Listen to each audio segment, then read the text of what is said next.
evening. A year is the period of time taken by the Earth to complete a trip around the sun. 365 days, 5 hours, 48 minutes, 45 and 1/2 seconds. A year is also a long chapter in the lives of people, a time in which those lives are profoundly influenced by chance, design, and circumstance. Tonight, we revisit the circumstances and events of 1960 in Oklahoma.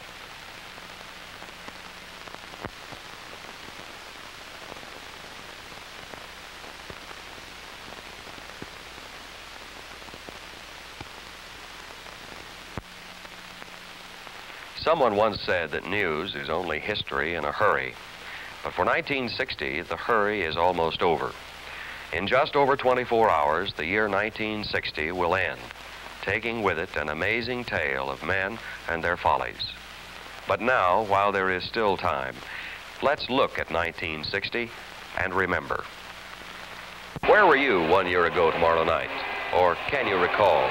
Well, you had good reason to celebrate. After all, this was the opening of the soaring 60s, and New Year's Eve was the time to soar. You certainly had lots of company. And politicians were the soaringest of all.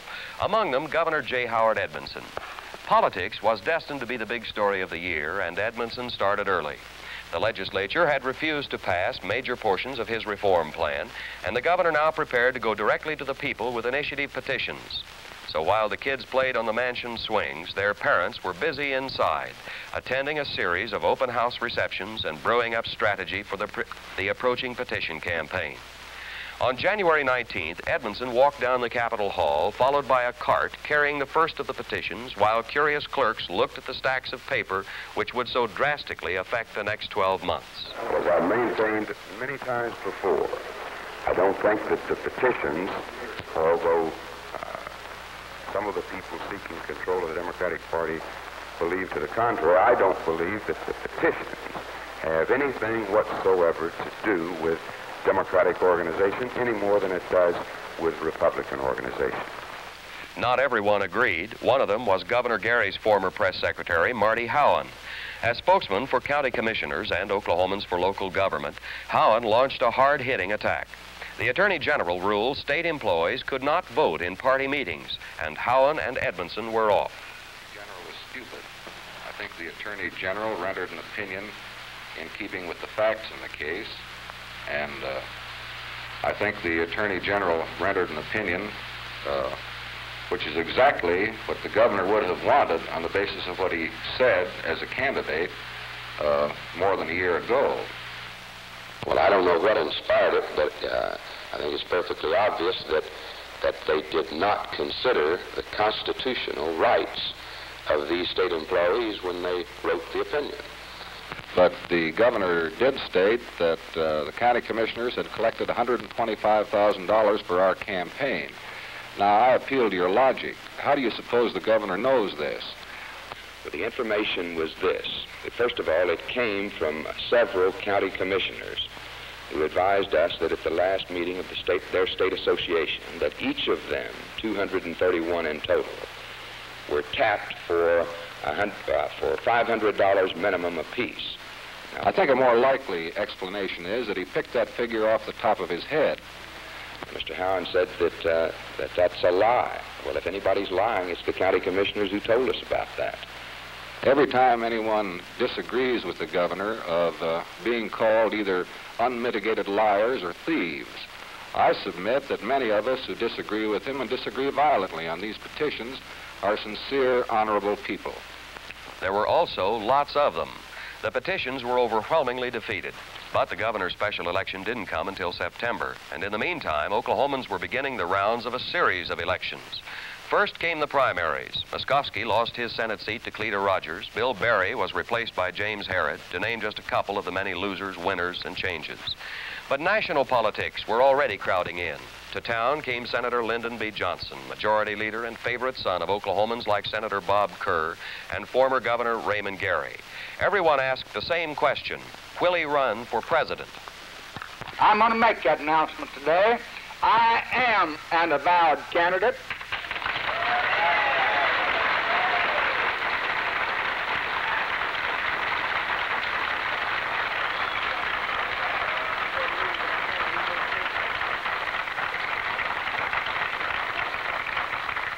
And I'm going to carry on, if nominated, the most thorough, diligent, winning campaign that any one man can carry on for the nomination of the United States Senator from Texas.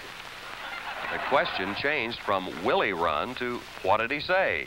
Months later at the Texas convention in Austin, it was still unanswered. Cannot at this time go through the formality of making an announcement. Nevertheless, LBJ was on the way, headed for Los Angeles. Ernie Schultz was there. At the Democratic convention, it was hard to tell the players without a scorecard, especially among the Oklahomans. Governor Edmondson was plugging for Jack Kennedy, but the governor's enemies had taken control of the Democratic Party. Chairman Gene McGill and the delegation were for Lyndon Johnson, except Senator Monroney, who was for Stevenson. Then came the night that Kennedy won. Do you think Johnson started too late? No, I think Johnson did what he had to do. He stayed in Washington, took care of his responsibility as majority leader. As soon as it was possible for him to hit the campaign trail, he did so. Do you think that Kennedy can carry Oklahoma, sir? Well, we certainly are going to do what we can to help him carry Oklahoma, and we believe that Oklahoma will be in the Democratic column in November. What, Governor, was your reaction when you were booed by several members of the Oklahoma delegation during your seconding speech? Well, they're the same fellas that have been doing a little booing back in Oklahoma, so I wasn't surprised. The Republicans were unanimous for Nixon. Now came the campaign, and the skies over Oklahoma were filled with candidates. Sound the trumpet. Beat the drums. For see, the conquering hero comes.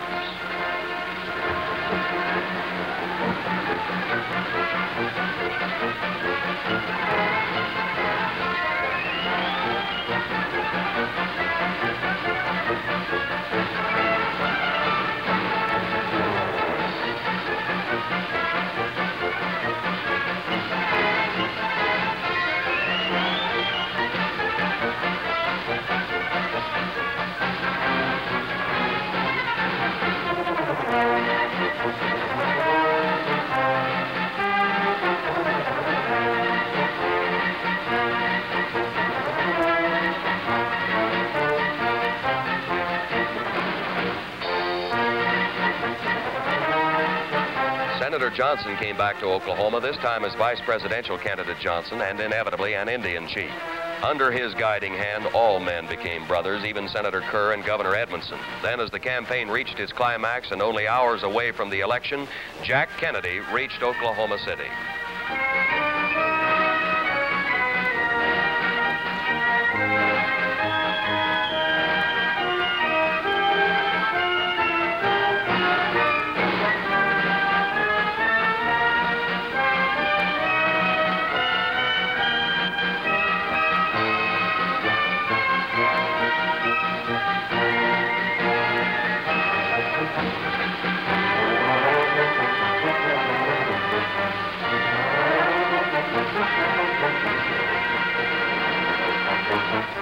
The people were ready to vote, and vote they did. In this, the fourth major election of 1960, they stood in line for hours, exhausting the supply of ballots and voting on tablet paper. In all parts of the state, Oklahomans went to the polls and once and for all showed their hand.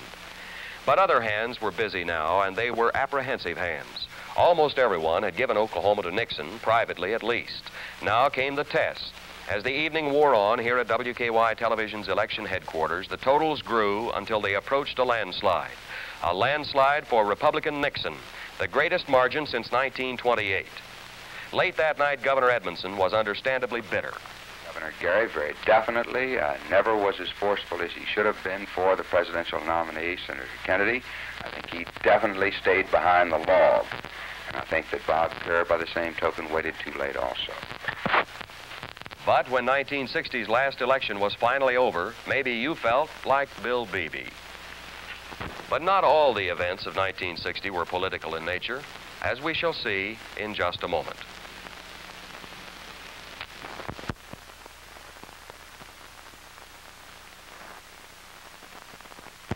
In the past 12 months, 2 of our reporters have been keeping all of you up to date on news affecting agriculture. To find out what kind of year it's been here on the farm, here's Farm Director Russell Pearson. The year 1960 has been one that brought both progress and problems to agriculture in Oklahoma, but trying as some of those problems may be, farmers can look back at the past 12 months with considerable pride of accomplishment, for they produced abundantly of the food, feed, and fiber that's needed to keep America healthy and financially strong. For Oklahoma agriculture, this has been a very productive year, and the gross income of Oklahoma farmers and ranchers looks like now it'll be the third highest on record, totaling something like $660 million. But of course, that's gross income and not net income.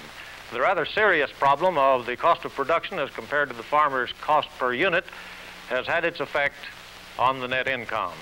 From the overall viewpoint, however, farmers can be happy over the results of 1960 and thankful for the technical advances in agriculture brought about through research and education.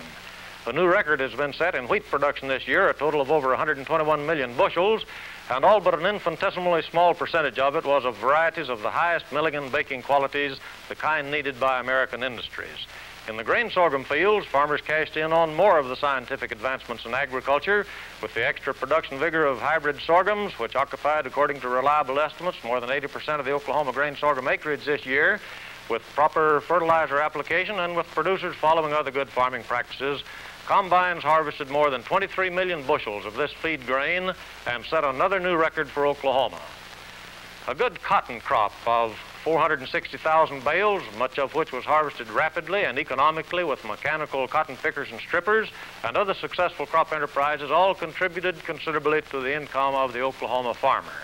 1960 has been an excellent year in livestock production, with an abundance of native grass, the results of good moisture throughout the year, and with the superabundance of small grain pastures, particularly this fall, farmers and ranchers continued to restock their farms and ranges, and prices, though often not as strong as in some previous years, have been such that Oklahoma's livestock income has totaled somewhere up around $325 million. So, though it's had its rough spots, for agriculture in Oklahoma, 1960 was a year of considerable progress, the benefits of which will be reaped in the future not only by Oklahoma's agricultural population, but also by the rank and file of consumers, the farmer's very valuable customer. Another of our vital news services here at WKY Television is our weather department. Bob Thomas, how would you describe the past year's weather? Dick, if we had to summarize 1960's weather in one word, I think it would be extreme. Breaking it down very quickly into the seasons, winter, I guess the main feature we could say here was it was cold. It was the coldest February since 1936 and the second coldest March that we'd had in history. As far as precipitation was concerned, we were below normal, but we did have one feature. Back in January, we ended up with 8 2/100 inches of snowfall on the ground. One other big extreme, as far as barometric pressure was concerned, back in February 9th, the barometer at Will Rogers Field dropped down to 28.81, which was the lowest that had ever been recorded. Summer. We're going to skip spring and come back to that. Here, cool and let's say wet. Temperatures here during the summer months averaged almost 10 degrees below normal. As far as being wet, well, July, for instance, was about 5 1/2 inches above normal. Quite wet. As far as fall was concerned, well, finally temperatures went up a little bit. We might say it was a mild fall. As far as precipitation was concerned, here again, very erratic. For instance, back in October, we were 2 inches above normal, but by the time we hit November, we were 1 1/2 inches below normal. As far as spring was concerned, we had, of course, a very wet spring. Temperatures were close to normal. We set many records, and the big thing was the excessive tornadoes. High-pressure system up in the Arctic region. Also, a high-pressure system down in the Gulf. These were the two fighting forces. Ends up frontal systems right on through Oklahoma. To go along with this, for a while we had our jet stream, more or less a zonal flow going from west to east, but this finally broke down and we had a north-south flow about like this, which again added support to the surface to give us our weather extremes. Now, one thing was that we finally had some research begun here at Oklahoma, and to give you a little bit more details on that, here's Virgil Dominic. The year 1960 was marked many months ago as the year in which man would try to find out more about the mechanism of violent thunderstorms. The laboratory was the sky over Oklahoma, where by early spring the thunderheads were beginning to build. A task force of scientists was assembled to study the storms. A big new radar set was installed at Will Rogers Field to peer into the interior of the coming clouds. flying laboratories went aloft to fly through the thunderstorms to gather data. The Air Force joined the effort and sent jets out from Tinker to study the formation of the storms and their effect on aircraft. The information they gathered will be useful in years to come, but it could not help in 1960. As spring came in, the storm fronts came with it. The southern part of Oklahoma City was hit repeatedly, with homes scattered like broken matches. Somehow, there were no deaths here, though property damage went far into the millions. Wilburton was not so fortunate. Neither was Sapulpa, Soper, and a dozen other small towns. The pleasant month of May was worst. In that month alone, there were 61 tornadoes reported on the ground in Oklahoma. 31 persons were killed and 241 others injured. Property damage in May amounted to $6.5 million. The grim total for 1960 was 34 persons killed and 314 injured, and the Weather Bureau recorded 99 funnels on the ground. This was not a record number of confirmed tornadoes. We had more in 55, 56, and 57, but it was the greatest number of deaths since 1947 and the second greatest property damage total in history. More than one Oklahoman could sympathize with one farmer who came up out of his storm cellar, looked around his storm-racked farm, and commented, "Well, I guess all these buildings blew away. They were gone when I come out."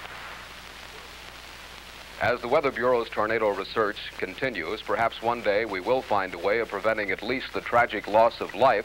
One thing for sure, without the Weather Bureau's warnings and the hard work of our own weather staff, the loss of life would have been much higher. Money talks, and it also makes news. For a report on Oklahoma's economy in this first year of the soaring 60s, here's newsman Ernie Schultz. Like most other states, Oklahoma's economy didn't exactly soar this year, but it didn't sag much either.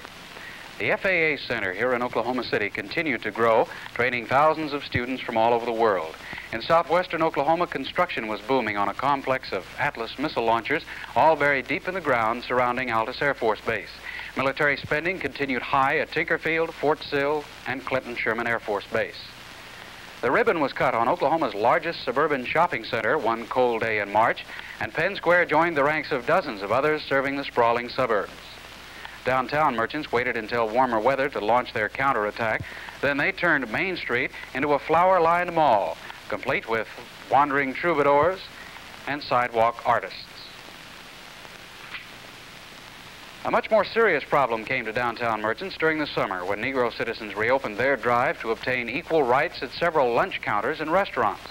After sit-in demonstrations failed to win concessions from the owners, the Negroes organized an economic boycott of all downtown stores.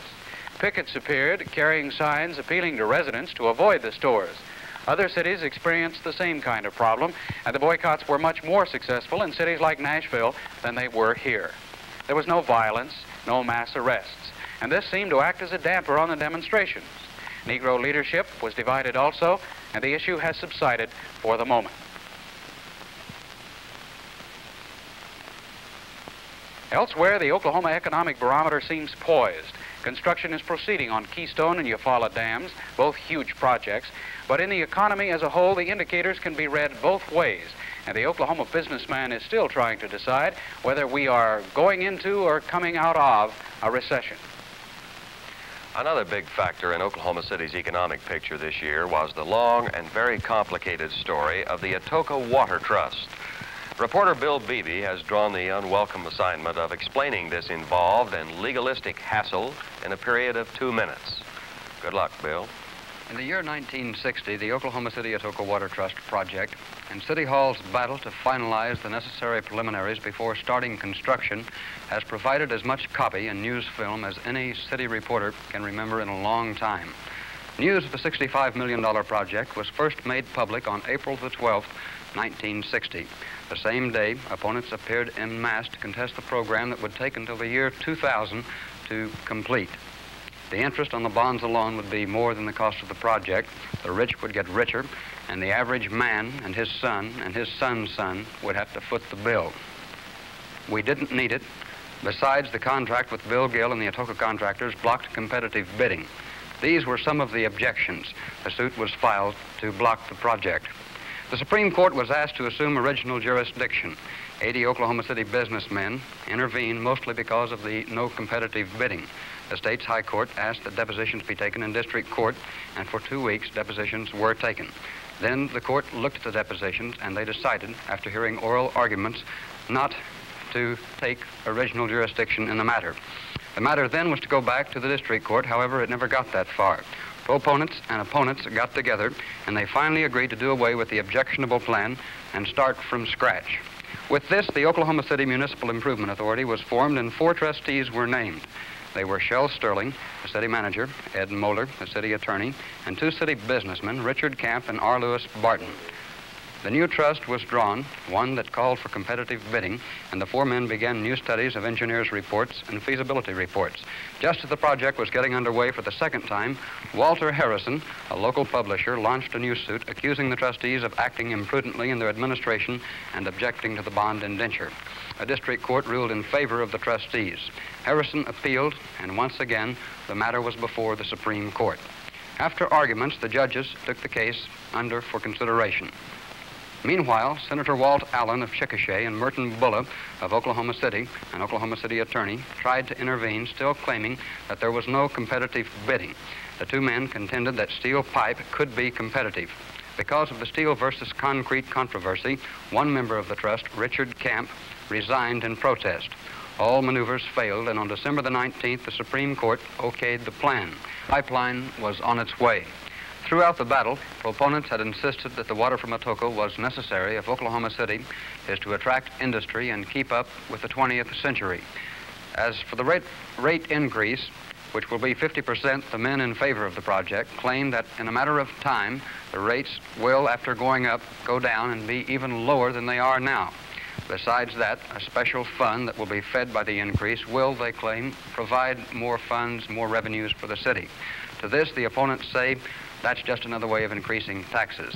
That, Dick, is a rather skimpy look at the Atoka pipeline story. Regardless of what it is or what it does, or how much it cost or who pays for it, construction will begin about March the 1st, 1961. While Oklahomans were weighted down with those problems, they were also playing. For a wrap-up on what they played and some of the final scores, here's Ross Porter. 3 state wrestlers, Doug Blubaugh, Shelby Wilson, and Terry McCann, all won Olympic gold medals in wrestling at Rome for Uncle Sam. They were the only Americans to win gold medals in wrestling. In the college competition in wrestling in 1960, Oklahoma State won both dual meets over Oklahoma. But the Cowboys had eligibility problems, and the Sooners came on to win the Big 8 and NCAA titles. It was also the year in which the NCAA placed the University of Oklahoma on indefinite probation. When athletic director Bud Wilkinson returned from a trip to Hawaii, shortly after the penalty was assessed, WKY TV was there. The university's position has been one of wanting to cooperate with the NCAA and of trying to cooperate with the NCAA, and I'm sure that we will continue to do so. It was also a good year for golf in Oklahoma. Glenn Fowler of Oklahoma City won his 3rd straight amateur trophy, something that hadn't been done in 40 years. When the pros came to town, Art Wall ripped apart the Oklahoma City Twin Hills Country Club with 14 under par rounds of 65 and 63 to lead the nation in qualifying for the National Open. Later that same week, 4 players were tied for the lead in the 72-hole Oklahoma City Open with only 5 holes to play. But Gene Littler birdied the last 3 holes to win the $30,000 tournament. Arnold Palmer finished 3rd behind Wall. In basketball, the Phillips 66ers won the National Industrial Basketball title, but lost in the AAU playoffs. The Oklahoma Sooners were the only member of the state Big Four in college ball to win more than they lost, but they finished in 3rd place in the Big 8 Conference, 1 game behind Kansas and Kansas State. Enid and Stillwater won the big high school prep titles in '60. In track, a technicality cost OU's J.D. Martin the world's pole vaulting record. After apparently clearing 15 feet 9 3/4 inches, it found that only the bar was placed in the wrong position. OU also broke Kansas's stranglehold and won the indoor track for the Big 8 Conference. In baseball, the Tulsa Oilers won the Texas League playoffs and beat Mexico City in the intra-league playoffs also. In tennis, Gene Land of Oklahoma City continued to be the best amateur in the state, but young Billy Higgins of Lawton showed tremendous improvement. In the fall, OU's football fortunes dipped to an all-time low under Bud Wilkinson as the opposition toughened up. OSU played for the first time in the Big 8 Conference, but both the Sooners and Cowboys could win only 3 games this fall. Tulsa was better with a 5-5 record, but the real state powerhouse was Langston, which won 10 straight games, extended a winning streak to 16, and went to the Orange Blossom Football Bowl, where Florida A&M spoiled things with a 40-26 victory. Midwest City, Seminole, Choctaw, and Beaver won the state high school divisions. And that was the Oklahoma sports picture in 1960. During this year of 1960, the reporters of WKY Television exposed over 750,000 feet of film in bringing you the news 3 times a day. Just to look at all this film once would take you over 2 weeks of 24-hour-a-day viewing. One of our jobs is to condense this mountain of material and make it understandable so that on any day of the year, you can turn to your television receiver and learn what is happening to you, your neighbors, and your community. This is not an easy task, and it is made more difficult almost daily by some people who seek to deny the public's right to know. This year, television was excluded from our state courts because our lawyers objected.